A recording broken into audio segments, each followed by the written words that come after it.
So when we're designing, I think it's important for us to know what that one word is. If we can reduce down a big idea into a smaller, until we are able just to pull out the essence. What is up, everybody? Here we are at the book cover design challenge, and we've already given the designers some feedback on their work. Matthew has pitched in to also give some guidance, and now we're gonna get into the critique.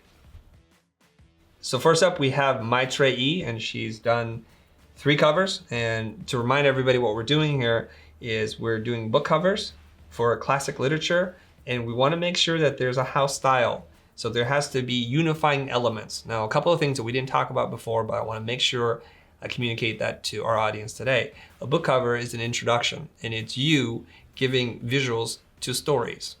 This is what you're supposed to be doing. And what you need to do is to make sure you represent the author, the publisher, and the audience well in this piece of communication. It's how you interpret and translate what you've read. So it's not about illustrating a scene from the book, but touching upon the bigger themes. So let's see how Maitreyee and the other designers did. So when Chris said that he can see this design system working, I felt really relieved because not only that my ideation part was good, but I think I can take these designs to another level. So the thing that I kept thinking about at that moment was how I can take it to another level and maybe add a few hints on the cover without giving away the spoilers of the books. Now I'm more confident about moving forward because now I have a clear vision on what I have to do. I'm actually very excited to see how it turns out. Maitreyee, do you want to walk us through your concept here?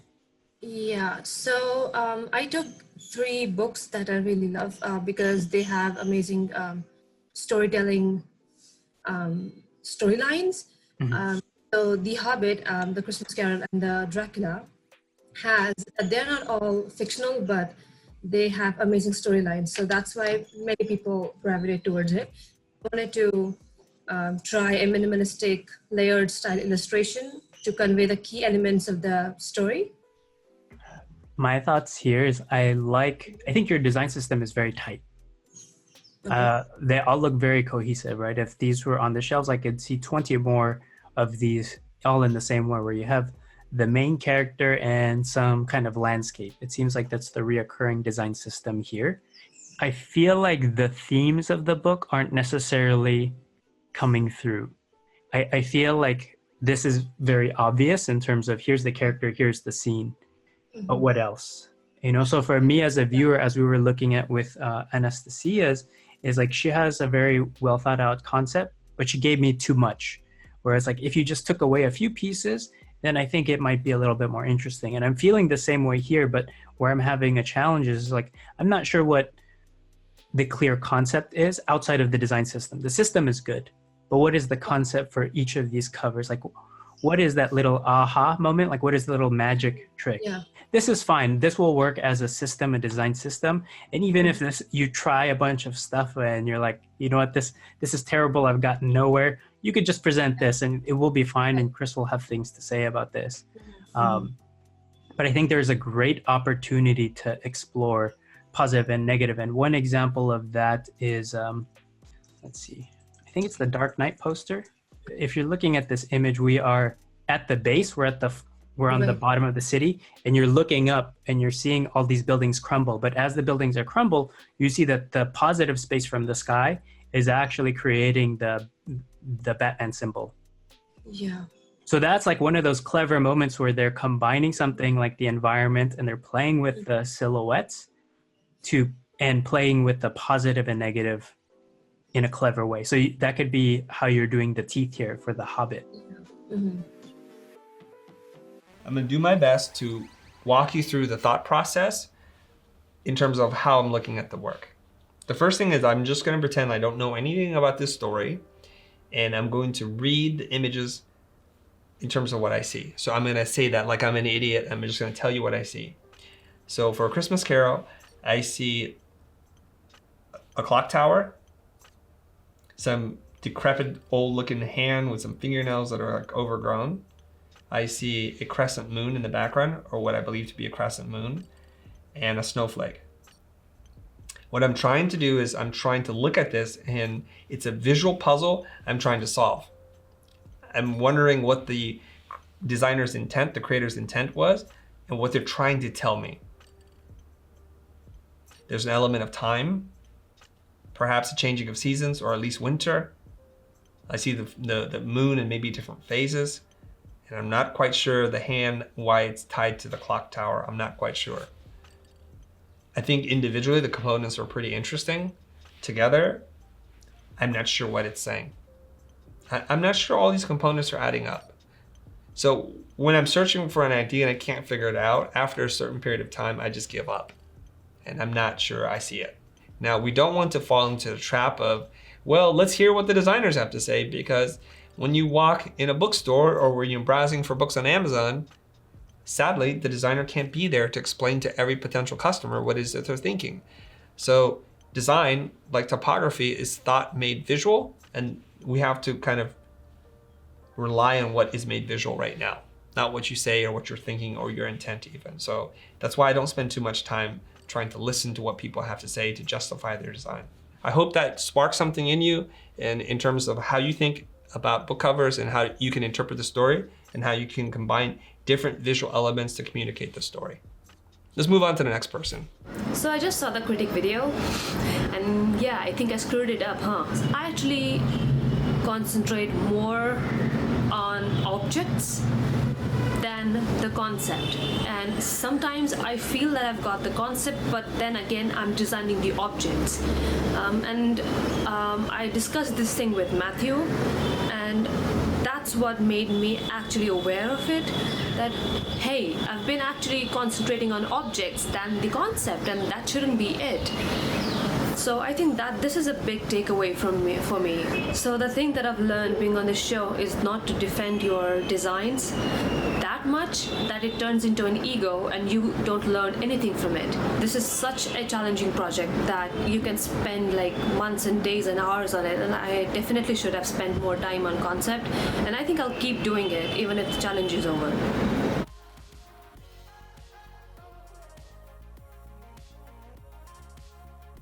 Okay, next up we have Annie, and I want to look at her initial designs and also the improvements, the revisions that she made after having talked to Matthew.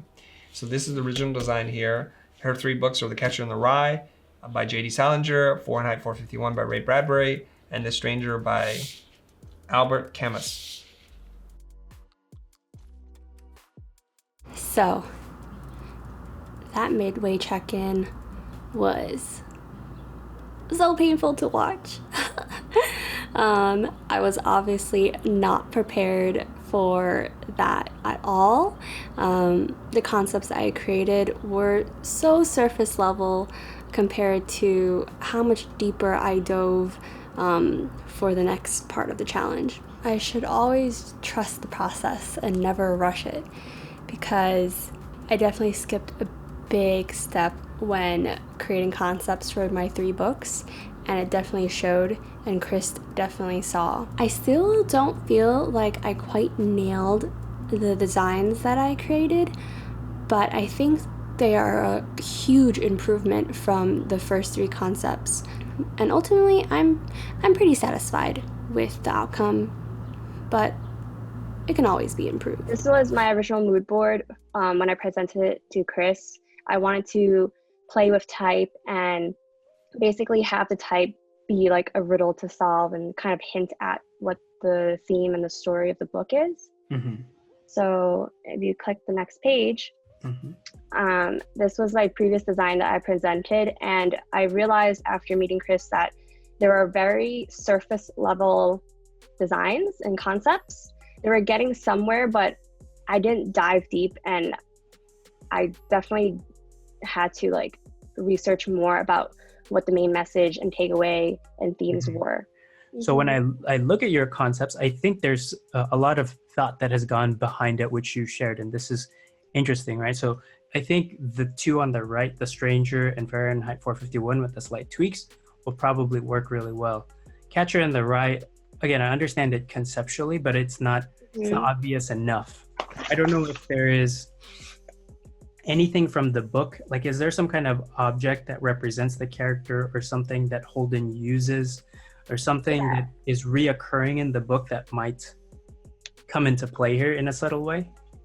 And I look at this, there's this one example here on Pinterest where I love this Ducks. cover because, yeah, it's like ducks, but it's coming from his smoke and this is his imagination. So you could tell because he's a childlike character, there's a certain wonder, just like when people look up at clouds and then they see shapes, it's very similar.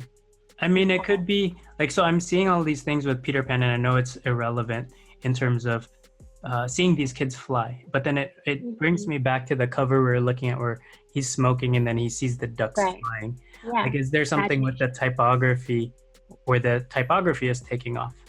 Like Catcher in the Rye, and then Rye is like starting to float up in the air. Or even the typography, all of the Catcher in the Rye, like it's a little dimensional and feels like it's floating off the page. Like that could be something interesting. So I just remembered this one concept I had that I ended up not doing. I don't know if it's a good one though. So at the beginning, I was thinking, just as a concept, the catcher is like maybe colored in like really neatly, and like some like an adult would do it, like very crisp and clean.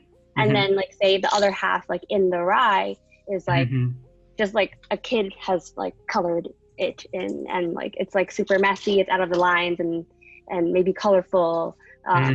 But just to show the contrast and comparison and contrast of adults and children. I don't know if that is like close, is better than what I did.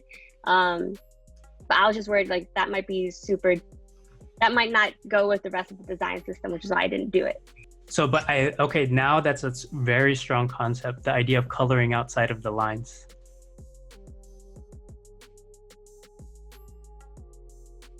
The interpretation here is there looks to be the typeface and the title, The Catcher in the Rye, and it's becoming undone, or the threads are coming apart. And the threads are turning into these, I think, ducks or geese, or no, it's ducks, right? Ducks kind of flying, and that same stitching effect is used. So from my understanding, again, thanks to my lovely assistant, researcher, Ricky, editor, Holden is a character who is in a psych ward and he's trying to remain young and like a childlike forever. So I see that there's this split in his psyche, his personality, and so that's pretty cool. And that the juxtaposition of this sans serif typeface with this hand scrawled type is indicating a childlike innocence. But I think there might be another way to do this that doesn't feel so, I hate to say this, just aesthetically unappealing to me. There's just something, and maybe on purpose, that's visually like feeling really off balance, but these kind of hand done things, when it's done with using digital tools, really throw me off. You're much better off writing this in pencil, perhaps, and then scanning that in, and then trying to keep some of the texture, the patina of the pencil mark itself, and mixing those two. So I think this is a good idea. It's just not executed well, but I like this idea.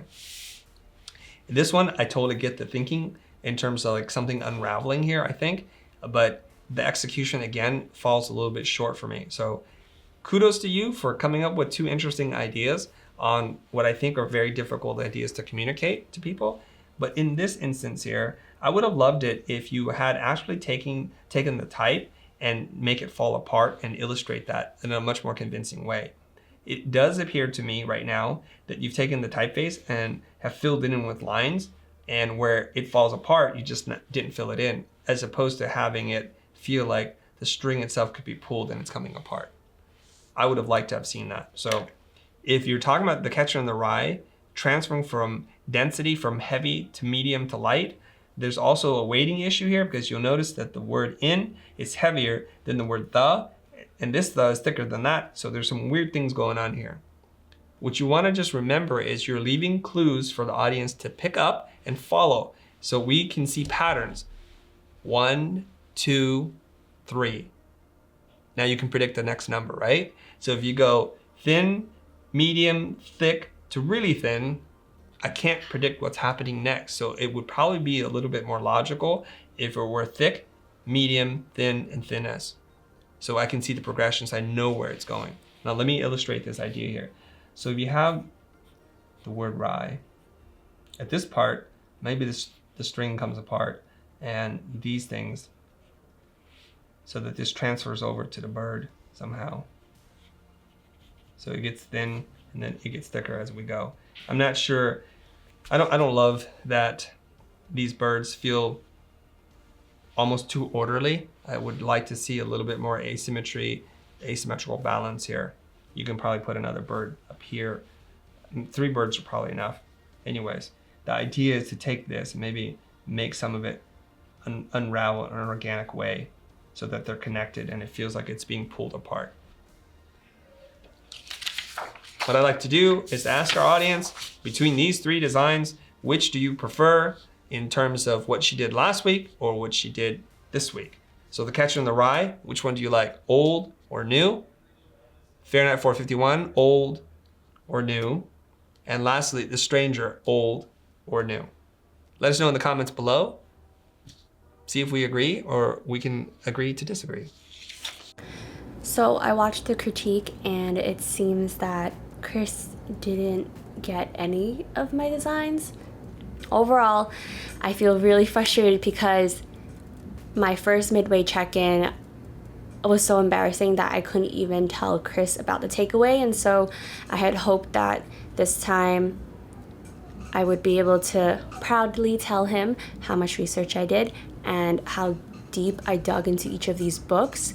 Definitely the hardest part was balancing the design so that it had just enough to hint what it was about, but not too much where it was obvious and it told you the whole story. If I were to do it again, or if I had more time, I would look into where that balance is for these cover designs.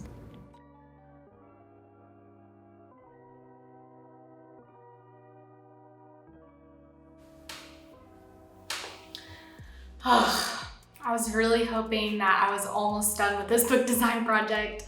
I don't know why I naively thought that I was just gonna show Chris these designs and he was just gonna be like, oh yeah, this is great, just let's change the font and let's change the colors and maybe like try doing this, but I felt like it was like, you just need a new concept. So I feel like I really did too much and I wish I would have shown Chris more sketches and maybe not done so much work. I was really hoping that I would have like an almost complete design so we could just focus on texture or like little small changes. I really was not expecting that I just needed a new concept altogether. I'm definitely just feeling like I don't know anything. If there's anything that I've learned from this whole experience, it's just that I have a lot to learn. This book cover design has been way harder than I thought it would be, from coming up with an idea to creating the imagery to the typography. I just kind of struggled with it all and my confidence is dwindling. It didn't start out very high, but now it's definitely moving down. Next up, we have Meghan, and she chose Jane Eyre, The Yellow Wallpaper, and The Bell Jar. These are 3 books I know nothing about, except for what Ricky has supplied me with. And based on that, we'll get to this, okay?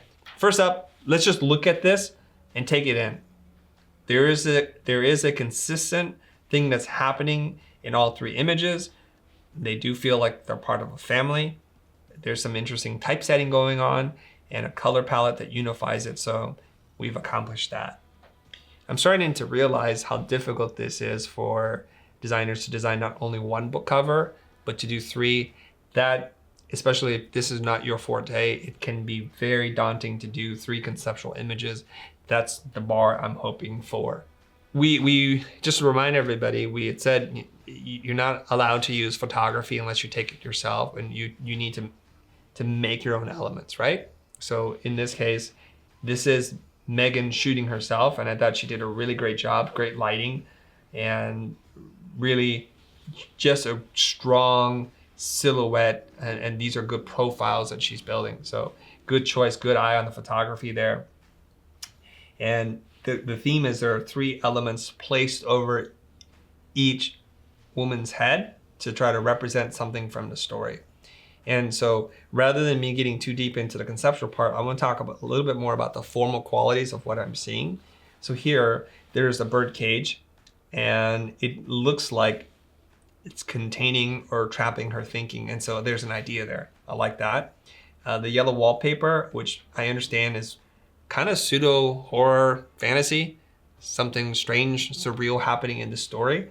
And the wallpaper has consumed her as if it's choking her or suffocating her. And the last one is, I guess this is kind of a jar. This is called a bell jar. It looks like a bell, and it's a jar.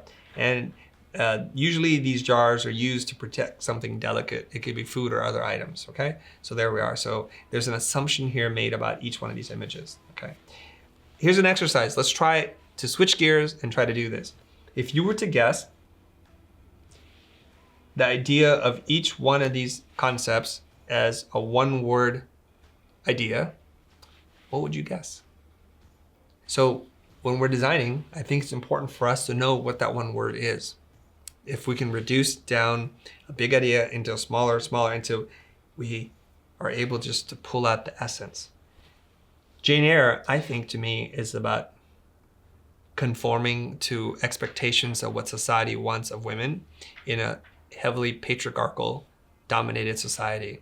They're supposed to be prim and proper. They're supposed to repress or suppress their own emotions and basically be a housewife or something like that. That sounds to me like prison. That sounds to me like a loss of freedom and a loss of self. Perhaps also this idea that everybody fits into a very specific mold. So in this instance here, if we're going to try to communicate that as a pure concept, I might try to do something like this. You can take the same silhouette of a woman. That's not a good drawing. And what if we turn this into a mold or a cookie cutter made of steel, and you can't see all of it, but it's something like that. And there's nothing there. It's the loss of everything. So in the shape here, it's just darkness. So you know you can buy these patterns to stamp out of dough, and they're made of steel and they're an edge, and so you can make a star or a circle or some other interesting shape. What if it were like that? And then you can put maybe your typeset inside. And that could be your book cover. So you can still continue with the theme of a strong female silhouette or profile, but to maybe push it on what the interpretation is for each one. The reason why I say this is because sometimes the shape is enough for you to work with. Think of the Absolute Vodka campaign, which is really built around the shape of the bottle. And it's probably one of the longest running advertising campaigns in the history of advertising. And that they're able to do so much with just the silhouette. So this is where I want to push you to see if you can think of other ideas like that. The reason why I don't love these from a pure concept is it seems pretty easy to put something over something else. For me, finding that harmony between the shape and some other symbol is really where the magic is. So overall, nice design, extra points for you taking the photograph and going through the extra step. And that's it for this. I actually feel really good about this critique. I think that Chris liked the design, which is a first for me.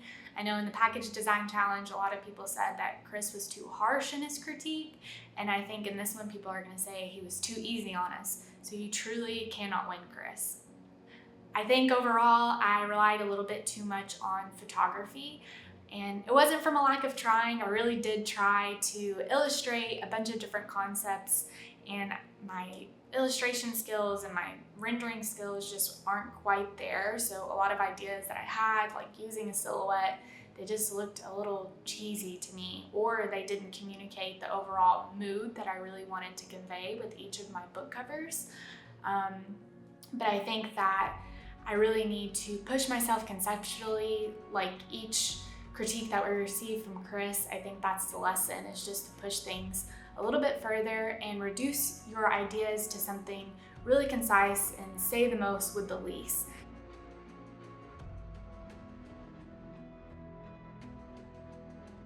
Okay, next up we have Anastasia, and she also has had 2 designs submitted, or 2 sets of book designs. I feel like I have a lot to think about, and I feel like I have a good understanding of what I need to do. But I also feel nervous because what I need to do is really hard. It didn't go as expected, no, because I didn't think that my ideas would make so little sense to Chris. But now that I think about it, the only reason they made sense to me is because they were mine. And when Chris started talking about my references, I realized that my designs were nowhere as obvious or as clever as those. What's left for me to do is basically everything, because I did spend a lot of time on my designs, but I don't want to be precious about them. And, I need one good idea, and I don't have that idea yet. If you could present for us the idea. So what's your concept, and then how did you get there? Explain a little bit, so then the design decisions that you made. Okay. So my idea was from the beginning to use typography as my way to communicate the message. And when I was presenting with Chris the last time, the feedback that I got was that I didn't really communicate anything from the book. I just sort of made layouts. And in my head, that wasn't the case. But then when I looked back at what I did, I realized that, of course, he was right. So for this round of revision, I tried to sort of incorporate some of the actual things from the book and try to use typography to communicate some message from the book. My main critique for all 3 of your cover designs is that I feel like it might be getting a little too obvious. I love the subtlety and nuances that you have in the story. So how would you take these 3 covers and peel it back and make it, simplify it even more? Because I know Chris wanted for you guys to explore some stuff that is more minimal in the design. And I think where this can really shine and be very powerful is if you could reduce it down like 2 or 3 more steps, where it's just the bare minimum that you have there to communicate the major themes. Anna Karenina, I don't know how to say that, guys, so forgive me, by Leo Tolstoy, and then Great Expectations from Charles Dickens, and Dostoevsky, Crime and Punishment. I hope I said that right, Crime and Punishment. Okay, so these are very graphic. These are actually really nice, simple executions. I don't get the big idea, but purely from a graphic point of view, your first 2 designs, Anastasia, are really solid. The last one probably needs some work. It doesn't feel like it belongs with these first 2. Now let's look at what you did the following week with your revisions. So I want to point out here that I appreciate the amount of change that's happened in 1 week, that you're willing to try new ideas, new forms of execution. And all of a sudden, even though I didn't know this, I guess this is through your conversation with Matthew, the book covers got a lot more sophisticated. So when we're talking about appealing to different markets, if we were to take Anna's story, let me cover this up so we can focus on that. If we're looking at these 2 book covers, you can say one appeals to a certain demographic, the other one appeals to a very different demographic.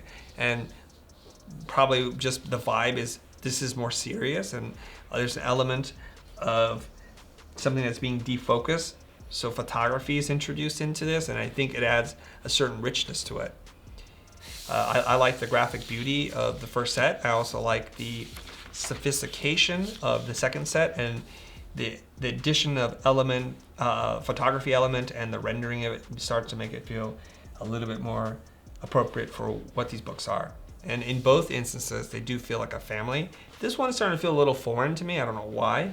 And so let's get into these 2 things. So the same idea is carried over here. It's just we're changing the execution is all. I don't think the concept is different. I just think the aesthetics are different. And that's it. This one feels different to me than this because there seems to be something about walls and a barrier versus this, which is something that's burning. And I think at the end of the book, we're talking about ideas of fire and stars. Fire, I think, represents the blacksmith and just working class people, and the stars being the girl that he's always pined for and kind of out of reach, but upper class society I think it looks like you actually burned something to create this, which is pretty cool. The letter forms are getting slightly degraded, so this is where you might want to Photoshop back in a little bit of the letter forms and kind of manipulate it a little bit, and that's it. I would love to see like an edge that's kind of dark and black and crusty, that's sharp. Generally speaking, when you have blurry bits like this, it's nice to have some sharp areas for contrast, and it makes the blurry burn bits even stronger. Overall, good job. I like seeing the exploration you've done from taking it potentially from one kind of style to a totally different style.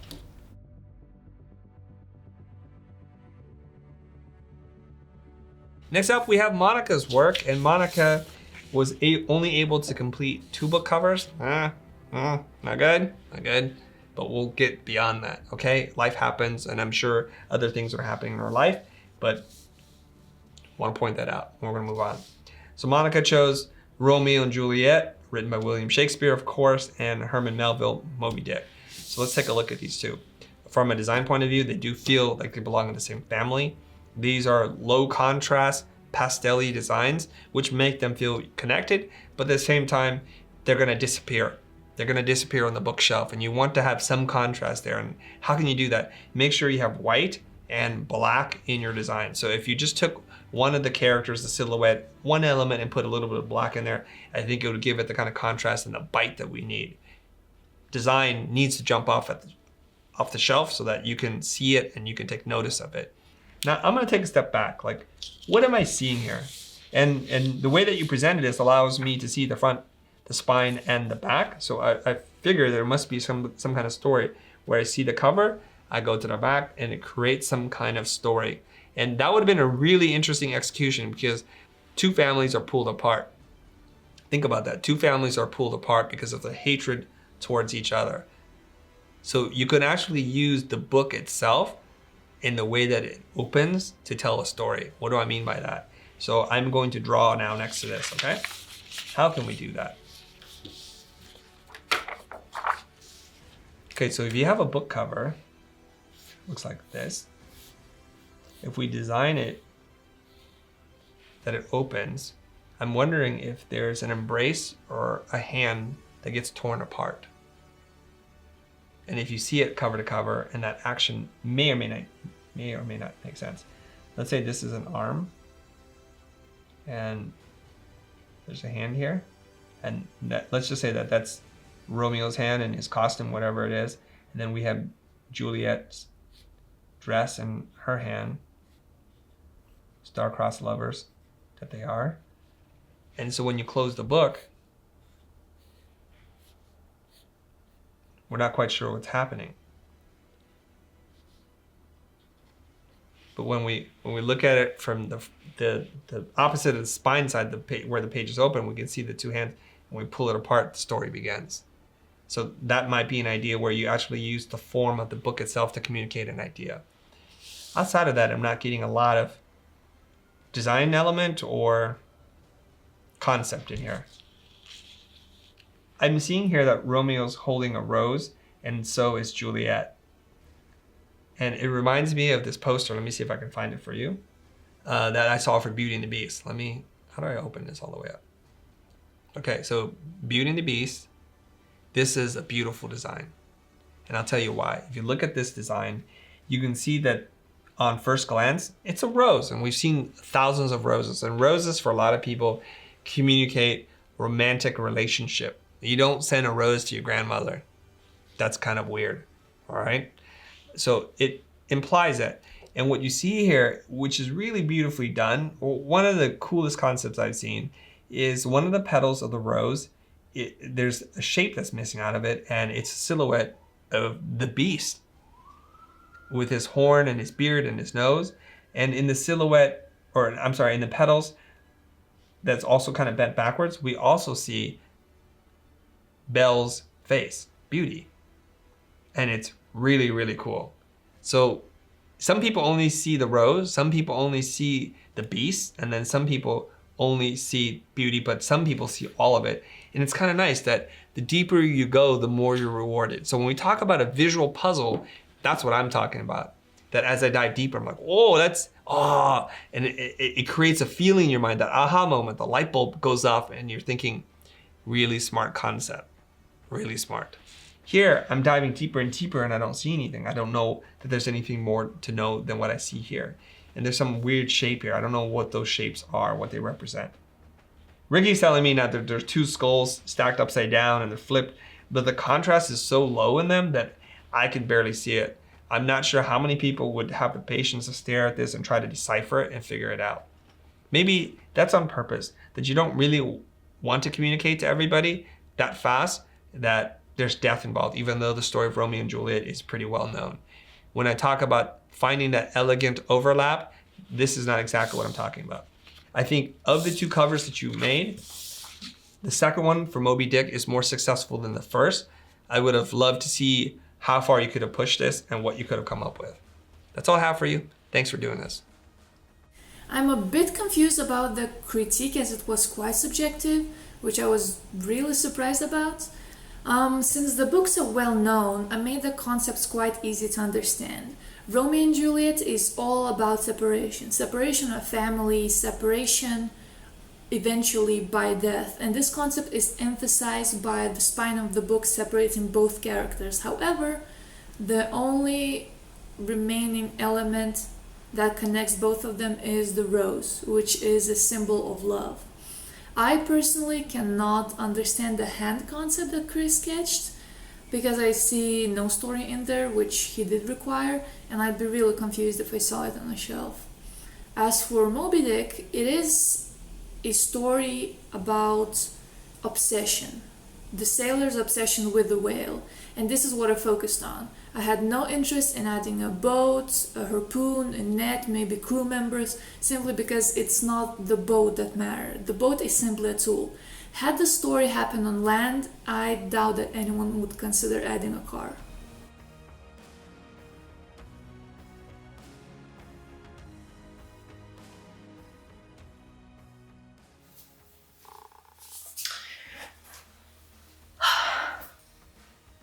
So I felt frustrated because I really wanted to do better.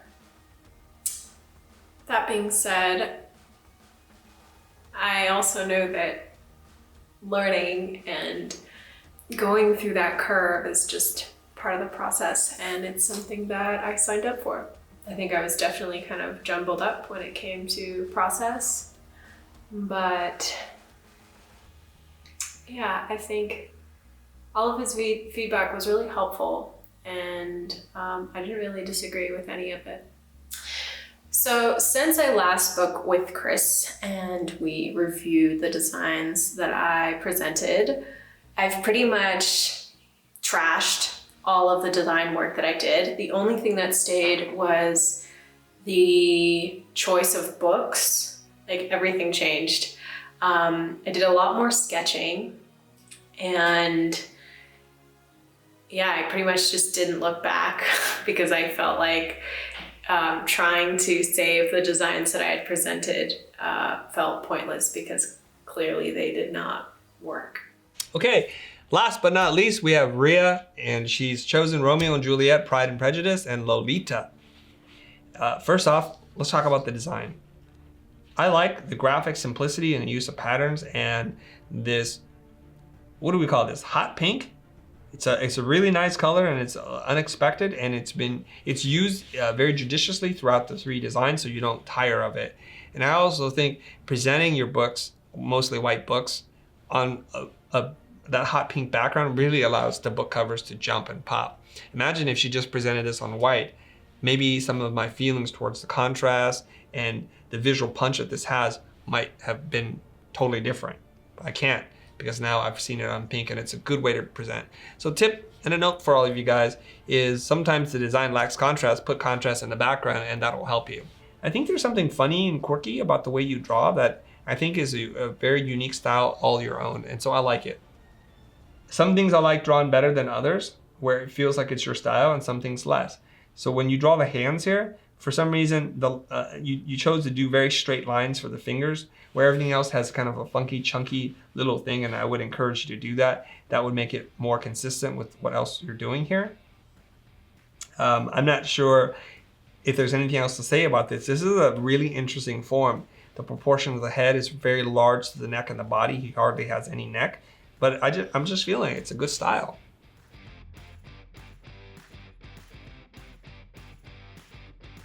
This is it for the book cover design challenge. I hope you enjoyed it. I hope also that you tried your hand at designing some book covers and learned some new things. That's it, and see you next time. We gotta do the winner. Oh, okay. We just finished reviewing everybody's work, and then I realized we have to announce a winner. And so I'm going to summarize some of my thoughts based on some of the designs that were submitted. Okay. I think for pure graphic power and visual punch, I'm going to say Rhea has this, and there's a graphic power, and it's mostly because of use of color and shape and pattern. It's really solid. So when it comes to conceptual thinking, I think it's a split between Anastasia's work and Annie's work, and for different reasons. They're trying different things. Unfortunately or fortunately, I much prefer Annie's original design, with the exception of this first design here. They're not perfect, but they're really powerful and graphic. And as a designer myself, these designs appeal to me a lot. And I can see that there's an idea that's being worked on, and it's trying to tell me something. Perhaps if I knew more about the stories myself, then that would totally make sense. But we don't get that benefit. We get to look at these things as the average person does, not having read the book, and what it tells us is what's really important, okay? With the exception of Catcher in the Rye, which I think has all kinds of funkiness working on. Nice idea, just not really the great execution. And in with Anastasia's work, the mix of symbols and treatment, it's a good variety of things. I think for me, probably the weakest one is probably Crime and Punishment. I'm still trying to figure out the idea there. It's a complicated story.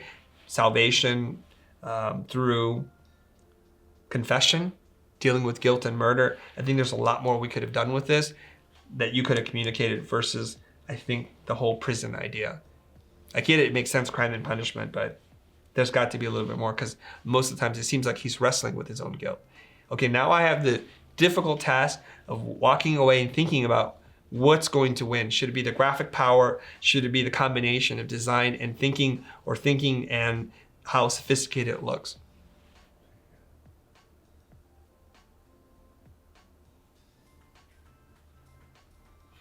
In this episode, the winner is everybody that submitted. I'm just kidding. Ricky, which would you pick? Should we call Matthew in here? Yeah. Let's do it. Let's see what he says. Alright,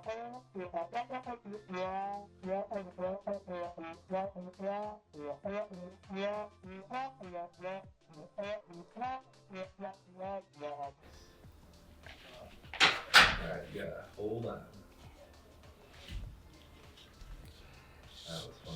See, Ricky? Woo! This one was a tough one. I had to call backup in the form of Matthew and Cena. He came in like a whirlwind, gave us his 2 cents, and shockingly, almost everything he said lined up with just what we had been talking about, just in a much more condensed version, okay? So without further ado, this week, hate to do this, but I have to pick one person, is Anastasia. Congratulations. Congratulations. I'm completely shocked that I won. I did not expect it at all. I thought Annie was gonna win because she had really strong concepts from what I saw, and I'm so surprised, and I don't think I deserved this, to be honest. And in general, I think I pushed myself a lot more into the direction of concepts than I usually do. And I know I 100% didn't do that with Crime and Punishment, and I know people will be saying that it's too obvious, and I know, but I think I did it a little bit with Great Expectations. In general, I enjoyed this challenge so much, and when looking at my very first concepts and comparing them to what I submitted as final, I think I made a pretty good progress. So I think that's the most important thing. Let us know in the comments below if you agree or disagree. Should Annie have won, and had Annie stuck with her 2 original design and just resolved this, that would have been the trifecta. But something happened between last week and this week. I appreciate the effort, Annie. I always appreciate people trying new ideas and letting go of their old ideas. Who's to say where you went wrong. It could be that you talked to Matthew and Sina. I'm not sure, right? And also with Ria, with the presentation, really great style. I would encourage you in the future to continue exploring this and making it your own thing. You could be this generation Saul Bass in terms of your illustration style, and it could be wonderful. But that's it for us on this episode of Young Guns Season 2, the Book Cover Design Challenge. See you next time. I just want to give a shout out to Sony, who sent us a bunch of cameras so that the quality of the videos that we're going to be producing are going to be amazing. Thank you, Sony. So in one of your recent videos, you had somebody ask you a question about how to get a job in a new city, and you said, don't email them, DM them. So my question is, how do you go from, hey, I like your work, to I want to work for you? How does this transition go in when you message this person or this studio that you like?